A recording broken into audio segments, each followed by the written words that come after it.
Welcome in, comrades. My name is Jack Sperry, and this is the Commanders Report. On today's show, the time has come. My final Commanders 2023 NFL mock draft is here, and I cannot wait to share with you my best guess for what the Commanders are going to be doing in this year's NFL draft. But before we get into today's mock, go ahead and subscribe to our main channel here at Chat Sports Main. And we're going to be going live for every single pick during the 2023 NFL Draft. Tomorrow's coverage for Night 1, Round 1 of the NFL Draft. Expert analysis for all 31 picks starts at 6 p.m. Eastern Time. Make sure you are there. Go to youtube.com/chatsportstv. Subscribe and then turn on notifications so you know when we go live throughout this year's NFL Draft.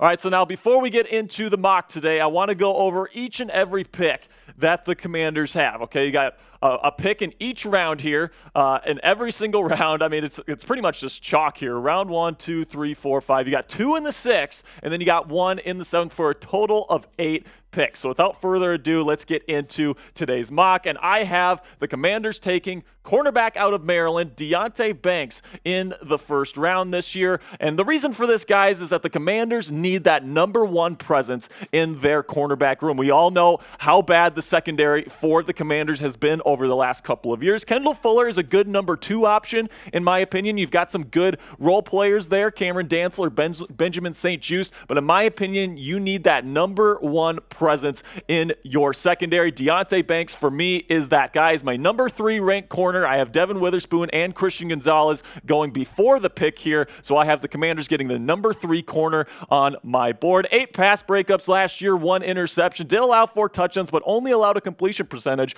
of 43.3. And right here, his combine testing, man, it was off the charts. Almost a perfect 10 on the relative athletic score here, 9.99. This guy is an athletic freak. He's got very fluid hips. He played every single coverage in the book at the University of Maryland that runs a very pro-style system. I think he can come into the league on day 1 and really anchor a secondary in the National Football League. I have him just above Joey Porter Jr., and that's who I have the Commanders taking here in round 1. Let me know what your one-word reaction would be if this was the pick tomorrow night. Let me know in the comments section. This is going to be the pinned comment on today's show. So whenever you get an ad break here, just go ahead, go into the comment section, find that pinned comment, and answer today's question. I can't wait to see your reaction to this pick.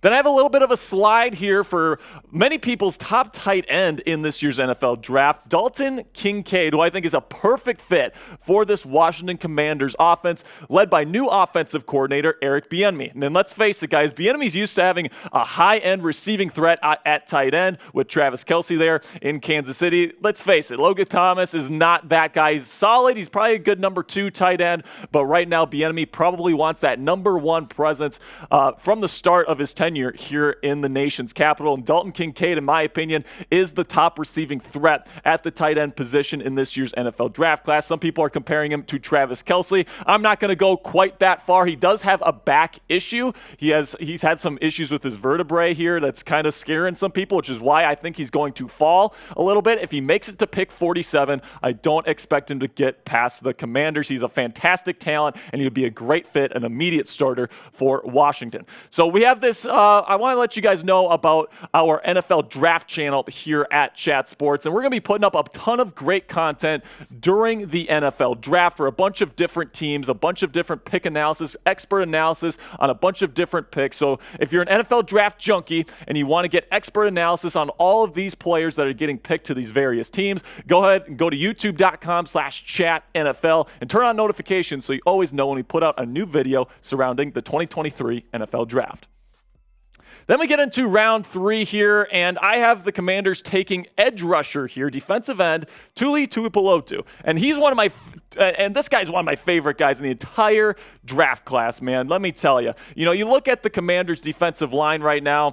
You got Dorian Payne. You got Jonathan Allen. Of course, you got Chase Young and Montez Sweat. Both of those guys are kind of in limbo right now, okay? So some people think that Montez Sweat could be traded during the NFL draft. And then today, the Commanders declined Chase Young's 4th fifth-year option, which was a shock to many people. So it's looking like the Commanders could be looking for an edge rusher in this year's draft class to kind of replenish those ranks. I expect that either Chase Young or Montez Sweat, one of those guys is not going to be a Commander come 2024. They need to replenish these ranks so that they're good to go for 2024. Tuipulotu, man, 6'4", 290 pounds. He's got some good, quick twitch stuff. He's a great athlete, 13.5 sacks last year with the Trojans. He can play 5 technique, in my opinion. He's got the size for that. He can play true defensive end in a 4-3 in those nickel packages. And then I also think he's got enough quick twitch to play outside linebacker in a 3-4 scheme if that's what the Commanders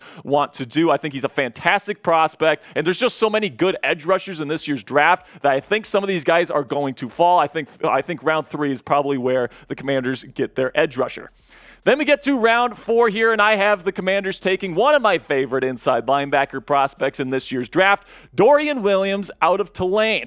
118th overall here. I really think that the Commanders need a coverage linebacker. Jamin Davis and Cody Barton, not necessarily the best in coverage and pass coverage, that is, but Dorian Williams, that's his specialty. I think the Commanders will be drafting him here in the 4th round, a little bit undersized at 6'2", 225 pounds, but man, he can cover, and I think the Commanders would be bringing him in to be the kind of that nickel linebacker type, the guy that in obvious passing situations can come in, and even though he's a little bit undersized, not the best in the run game, can get bullied around a little bit. I think he's going to be a really effective nickel linebacker in this league, and I think the Commanders need one of those right now.